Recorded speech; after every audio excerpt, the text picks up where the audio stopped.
Chapter 3. Escape. The barn was very large. It was very old. It smelled of hay and it smelled of manure, and the wonderful sweet breath of patient cows. It often had a sort of peaceful smell, as though nothing bad could happen ever again in the world. It smelled of grain, and of harness dressing, and of axle grease, and rubber boots, and of new rope. And whenever the cat had been given a fish head to eat, the barn would smell of fish. But mostly it smelled of hay, for there was always hay in the great loft overhead. And there was always hay being pitched down to the cows and the horses and the sheep. The barn was pleasantly warm in winter, when the animals spent most of their time indoors, and it was pleasantly cool in summer, when the big doors stood wide open to the breeze. The barn had stalls on the main floor for the work horses, tie-ups on the main floor for the cows, a sheepfold down below for the sheep, a pig pen down below for Wilbur, and it was full of all sorts of things you would find in barns: ladders, grindstones, pitchforks, monkey wrenches, sickles, lawnmowers, snow shovels, axes, and rusty rat traps. It was the kind of barn that swallows like to build their nests in. It was the kind of barn that children liked to play in, and the whole thing was owned by Fern's uncle, Mr. Homer L. Zuckerman. Wilbur's new home was in the lower part of the barn, directly underneath the cows. Mr. Zuckerman knew that a manure pile was a good place to keep a young pig. Pigs need warmth, and it was warm and comfortable down there in the barn cellar on the south side. Fern came almost every day to visit him. She found an old milk stool that had been discarded, and she placed the stool in the sheepfold next to Wilbur's pen. Here she sat quietly during the long afternoons, thinking and listening and watching Wilbur. The sheep soon got to know her and trust her. So did the geese who lived with the sheep. All the animals trusted her. She was so quiet and friendly. Mr. Zuckerman did not allow her to take Wilbur out though, and he did not allow her to go into the pig pen. But he told Fern that she could sit on the stool and watch Wilbur as long as she wanted to. It made her happy just to be near the pig, and it made Wilbur happy to know that she was sitting right there, right outside his pen.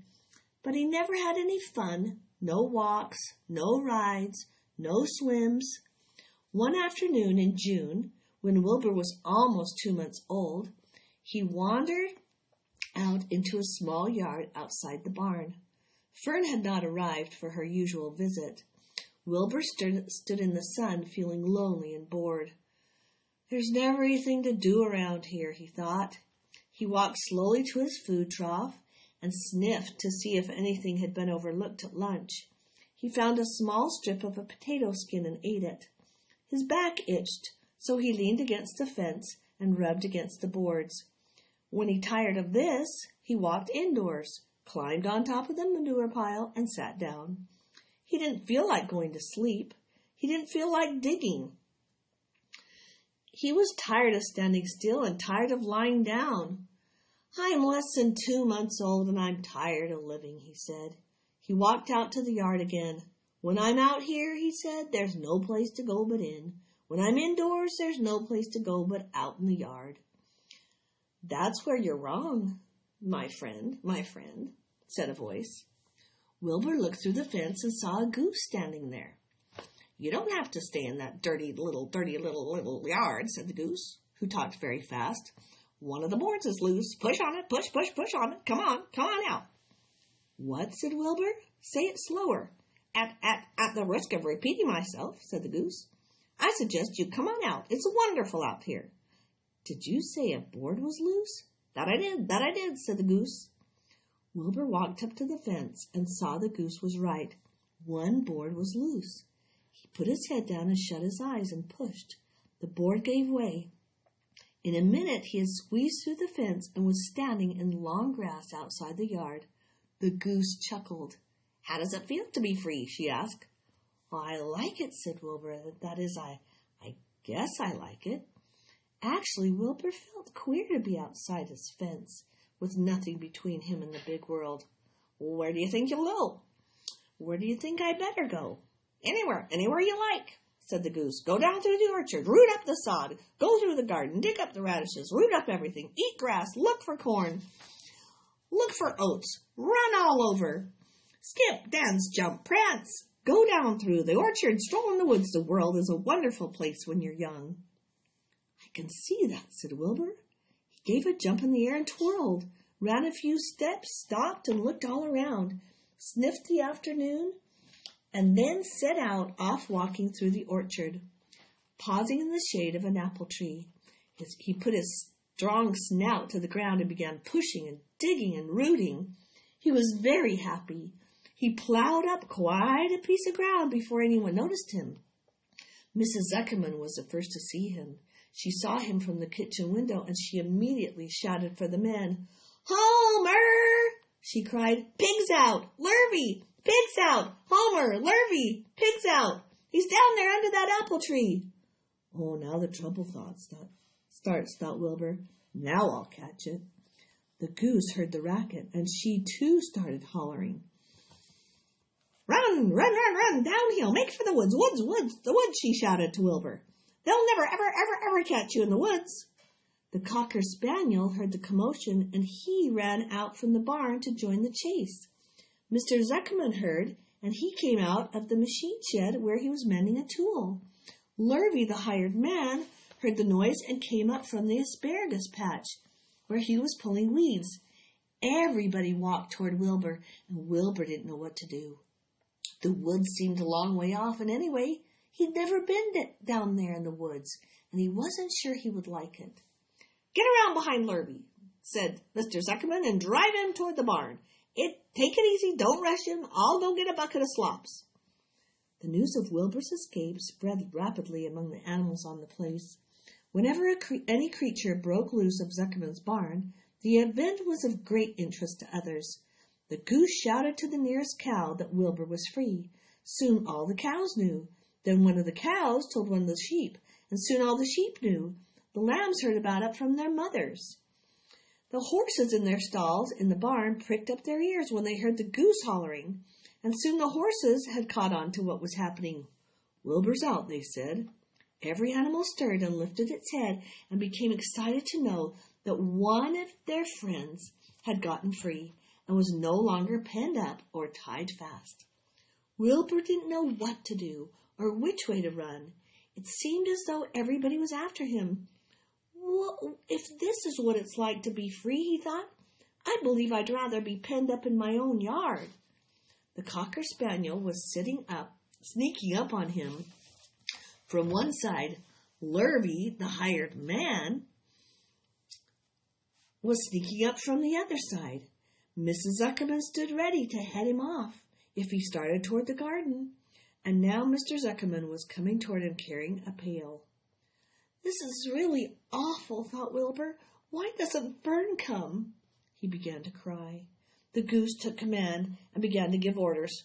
"Don't just stand there, Wilbur. Dodge about," said the goose. "Skip around, run toward me, slip in and out, and in and out, and in and out. Make for the woods, twist, turn." The Cocker Spaniel sprang for Wilbur's hind leg. Wilbur jumped and ran. Lurvy reached out and grabbed. Mrs. Zuckerman screamed at Lurvy. The goose cheered for Wilbur. Wilbur dodged between Lurvy's legs. Lurvy missed Wilbur and grabbed the spaniel instead. Nicely done, said the goose. Try it again. Run downhill, suggested the cows. Run toward me, said the gander. Run uphill, said the sheep. Turn, twist, honked the goose. Jump and dance, said the rooster. Look out for Lurvy, called the cows. Look out for Zuckerman, said the gander. Watch out for the dog, said the sheep. Listen to me, screamed the goose. Poor Wilbur was dazed and frightened with all the hullabaloo. He didn't like being the center of all this fuss.